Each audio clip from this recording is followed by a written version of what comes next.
Hello friends, आज के इस वीडियो में हम जानेंगे कि ईर्ष्या से किस प्रकार बचा जा सकता है। यह पाठ धर्म एवं अध्यात्म के तत्वज्ञान का वैज्ञानिक विश्लेषण अखंड ज्योति से लिया गया है। अखंड ज्योति शांति कुंज हरिद्वार द्वारा प्रकाशित एक मासिक पत्रिका है। तो चलिए शुरू करते हैं। ईर्ष्या से ऐसे बचें। ईर्ष्या स्वभाव की एक ऐसी विकृति है जो व्यक्ति को अंदर से खोखला कर देती है और उसे सुख चैन से नहीं जीने देती। ईर्ष्या के मूल में है स्व महत्व की इच्छा, और यह खासकर तब जन्म लेती है जब हम दूसरों में से अपनी तुलना कर रहे होते हैं। व्यक्ति में ईर्ष्या का भाव तब जगता है जब वह हीनता के भाव से ग्रसित होता है और पहचान पाने के लिए स्वयं को सिद्ध करना चाहता है। यह एक स्वाभाविक मानवीय प्रकृति है कि जिस क्षेत्र में व्यक्ति मान सम्मान चाहता है, उस क्षेत्र में यदि कोई दूसरा अव्वल आता है तो उसमें ईर्ष्या का भाव जगता है। लेकिन ऐसी स्थिति में दूसरों को नीचा दिखाने में अपनी ऊर्जा बर्बाद करना किसी भी रूप से उचित नहीं। ऐसे में ईर्ष्या प्रसन्नता की सबसे बड़ी दुश्मन बन जाती है, जो आजकल स्कूल, कॉलेज, घर परिवार एवं समाज में गला काट प्रतियोगिता, तनाव और नाना प्रकार के नकारात्मक भावों का कारण बनी हुई है। कोई अपने सहकर्मी की बॉस द्वारा प्रशंसा को नहीं सुन सकते, कोई अपने प्रतिद्वंदी की प्रगति और फलते फूलते व्यवसाय को नहीं देख सकते, तो कोई अपने संबंधियों को आगे बढ़ते नहीं देख सकते। ऐसे में उनकी नुक्ताचीनी करने पर वे झूठा संतोष पाते हैं और सदा ये दूसरों की निंदा चुगली में ही व्यस्त रहते हैं। इस रूप में ईर्ष्या एक तरह की विकृति है। इसमें ईर्ष्यालु व्यक्ति अपने आभासी दुश्मन को संकट में देखकर आनंद पाता है और उसकी प्रगति पर दुखी होता है। दूसरों का दुख सामान्य व्यक्ति में सहानुभूति का भाव जगाता है, लेकिन ईर्ष्यालु में नहीं। एक ईर्ष्यालु व्यक्ति कभी चैन से नहीं बैठ पाता। वह हमेशा दूसरों से असंतुष्ट ही रहता है तथा कभी उनकी अच्छी चीज़ों, गुणों की तारीफ नहीं कर पाता।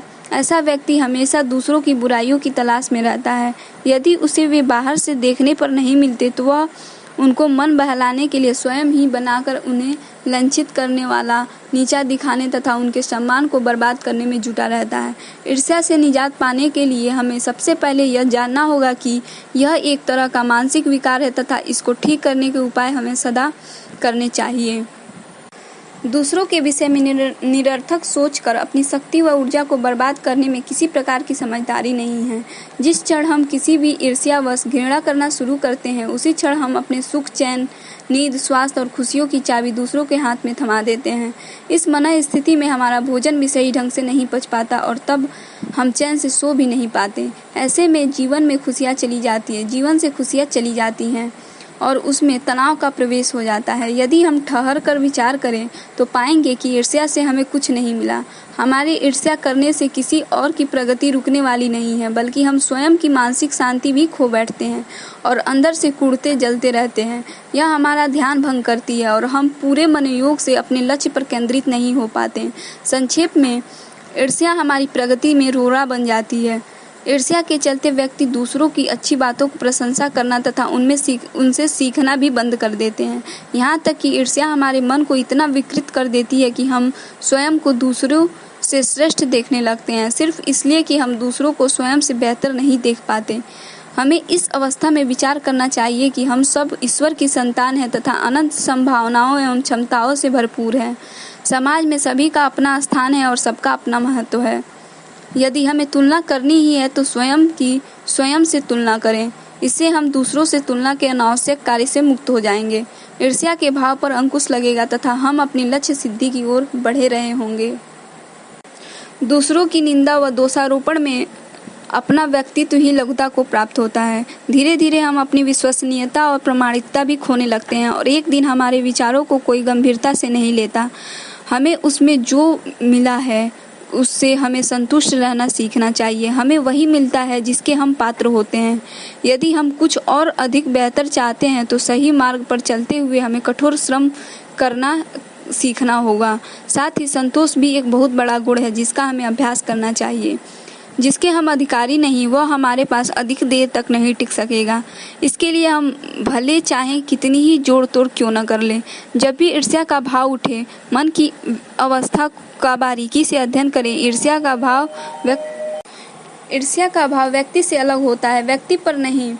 भाव पर एकाग्र होने का अभ्यास करें। ऐसा करने पर ईर्ष्या धीरे धीरे पिघल जाएगी, गायब हो जाएगी। साथ ही ईर्ष्या का प्रतिकार प्रेम, प्रशंसा, दया जैसे भावों के साथ करने का प्रयास करें। दूसरों को नीचा दिखाने में अपनी ऊर्जा बर्बाद करने के बजाय दूसरों के श्रम का सम्मान करें तथा स्वयं उन गुणों को धारण करने पर विचार करें। दूसरों की उन्नति पर दुखी होने के बजाय अपनी योग्यता और क्षमता को तराशें।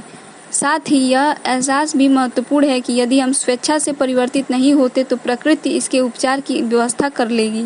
प्रकृति कई झटकों के माध्यम से हमें संकेत देती है, अवसर देती है कि हम सत्य को स्वीकार करें तथा सही मार्ग का अनुकरण करें। प्रकृति तनाव, दबाव आदि के रूप में हमें सुधरने का मौका देती है। ईर्ष्या के वशीभूत हम सत्य को विकृत रूप में देख रहे होते हैं और जैसे जैसे यह बढ़ती है मन का कष्ट और पीड़ा और भी बढ़ते जाते हैं। कुछ सप्ताह, महीनों या सालों की ऐसी यंत्रणा के बाद अंततः स्वयं ही हम यह स्वीकार करने को बाध्य हो जाते हैं कि दूसरा किसी रूप में हमसे श्रेष्ठ था और हम किसी और रूप में। सबकी अपनी भिन्नता और मौलिकता होती है, हमें उसी रूप में विकसित होना चाहिए। ईर्ष्या मन और बुद्धि पर कब्जा कर लेती है और तब हम सही गलत में भेद नहीं कर पाते। ईर्ष्या हमें जो नहीं है उसके दर्शन कराती है, हम भ्रम के शिकार हो जाते हैं और सत्य से दूर हो जाते हैं। अतः ईर्ष्या जैसे नकारात्मक भाव पर नियंत्रण के लिए हमें मन और बुद्धि के संतुलित प्रयोग का अभ्यास करते रहना चाहिए। नियमित रूप से हम यह अभ्यास करते रहें कि हमारे मन में भी किसी तरह की ईर्ष्या की भावना तो नहीं है और इसके नकारात्मक प्रभाव से सावधान रहें। इसका एक प्रभावी तरीका स्वाध्याय, सत्संग, आत्मानुशासन और ध्यान का अभ्यास भी है। हमें इनका सतत अभ्यास करना चाहिए। प्रायः हम इन्हें बाद के लिए टालते रहते हैं या इनका महत्व नहीं समझ पाते। जब संकट की स्थिति आती है तो इन पर विचार करने लगते हैं। अहंकार भी इसमें कार्य करने से रोकता है, जो अहम तुष्टि के भाव में रहता है, जबकि अनवरत और सजग अभ्यास ही हमें इस अवस्था से उबारता है। धैर्यपूर्वक आत्मनिरीक्षण एवं आत्म परिष्कार में ही शांति और प्रसन्नता का मर्म छिपा है। ऐसा ईर्ष्या को त्यागने से ही संभव हो सकता है। धन्यवाद।